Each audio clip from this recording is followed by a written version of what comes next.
Notre secours est dans le nom du Seigneur, qui a fait le ciel et la terre. Au nom du Père et du Fils et du Saint-Esprit, Amen. Chers frères et sœurs, dans le Christ Jésus, que la paix et la joie du Seigneur soient avec chacun de nous. Je t'invite à mentionner dans les commentaires le pays depuis lequel tu es connecté, à partager le lien de cette prière à quelqu'un et surtout à t'abonner à notre chaîne pour ne rien rater de nos notifications. En ce premier jeudi du temps ordinaire de l'année A, nous sommes invités avec le ministère sanctuaire d'adoration à méditer avec le psaume de la liturgie qui est le psaume 43. Sauve-nous, Seigneur, par ton amour. Maintenant, tu nous humilies, tu nous rejettes, tu ne sors plus avec nos armées. Tu nous fais plier devant l'adversaire et nos ennemis emportent le butin. Tu nous exposes au sarcasme des voisins, au rire, aux moqueries de l'entourage.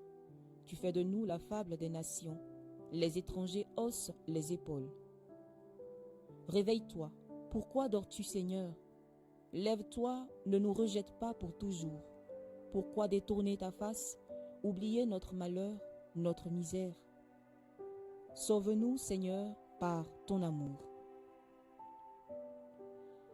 Frères et sœurs, nous l'avons certainement remarqué, le psaume de ce jour n'est pas très confortable. Il ne cherche pas à embellir la foi, il ne maquille pas la réalité. Ici, le peuple crie à Dieu et il crie de tout son cœur. Le peuple parle vrai. Il ose dire à Dieu ce que beaucoup n'osent plus dire. Et je cite, « Maintenant tu nous humilies, tu nous rejettes. » Oui, ce sont des mots durs, ce sont des mots risqués, mais ce sont des mots de croyants. Parce que seuls ceux qui croient vraiment osent parler ainsi à Dieu. Ce psaume nous rejoint quand tout va mal, lorsqu'on a prié et que rien ne change, quand on a fait ce qui est juste et que pourtant on continue de perdre, lorsqu'on se sent humilié, moqué, rabaissé dans sa famille, dans son travail et même dans sa foi. Et le psaume ne dit pas « nous avons péché », il dit « Seigneur, nous souffrons et tu te tais ». La Bible ne censure pas ce cri. L'apôtre Paul lui-même reprend ce psaume lorsqu'il écrit en Romains le chapitre 8, le verset 36, « À cause de toi, on nous égorge tout le jour ». Autrement dit, ce n'est pas l'abandon de Dieu qui est un scandale, c'est plutôt le silence qu'il laisse parfois durer. Et parfois, nous avons l'impression que Dieu est silencieux, que Dieu ne parle pas. Nous nous laissons dépasser par le tumulte à l'intérieur de nous, alors que le silence de Dieu est parfois plénitude de paroles.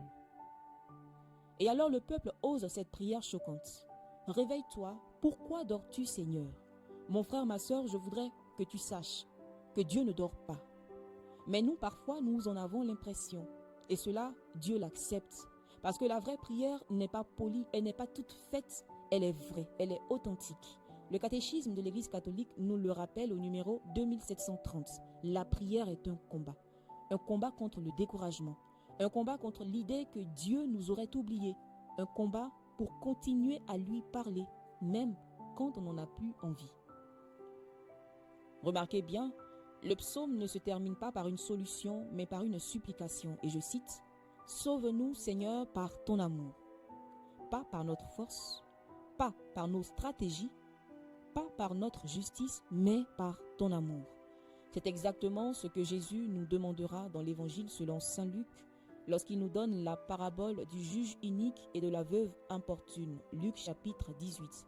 Il leur disait une parabole pour montrer qu'il faut prier sans se décourager. Bien-aimés, priez même quand on ne comprend pas, même lorsqu'on est fatigué, même lorsque Dieu semble loin. Mon frère, ma sœur, si tu te retrouves, si tu te reconnais dans ce psaume, ne culpabilise pas. Tu es plutôt en train de prier bibliquement. Tu es en train de prier chrétiennement. Tu es en train de prier véritablement parce que tu pries avec tes entrailles. Et au cœur de cette nuit de foi que tu expérimentes, je voudrais que tu saches que toi, chrétien, que Dieu se tient avec toi, que Dieu a déjà répondu. Car sur la croix, le Christ a prié avec nos propres mots lorsqu'il disait « Mon Dieu, pourquoi m'as-tu abandonné ?» Et c'est là, précisément là, que l'amour a sauvé le monde. Prions. Dieu notre Père, toi qui as séparé la lumière et les ténèbres, toi qui as appelé la lumière jour et les ténèbres nuit, arrache aussi nos cœurs à l'obscurité du découragement, du silence qui fait peur et des nuits de la foi. Quand nous ne comprenons plus, nous t'en supplions, donne-nous de rester tournés vers toi, de te regarder, toi le seul, le vrai, l'ultime et le véritable. Quand nous crions sans réponse, garde-nous dans l'espérance. Conduis-nous vers la lumière véritable qui est le Christ, lui qui vit et règne avec toi, dans l'unité du Saint-Esprit, maintenant et pour les siècles des siècles. Amen. Jésus, nous avons confiance en toi. Jésus, nous avons confiance en toi. Jésus, nous avons confiance et nous espérons en toi. Que par la miséricorde de Dieu, les âmes des fidèles trépassés reposent en paix. Amen. Frères et sœurs, que le Seigneur nous bénisse, qu'il nous garde de tout mal, qu'il nous délivre de toutes les nuits obscures par lesquelles nous passons, qu'il nous conduise à la vie éternelle au nom du Père et du Fils et du Saint-Esprit. Amen. Bénissons le Seigneur, nous rendons grâce à Dieu.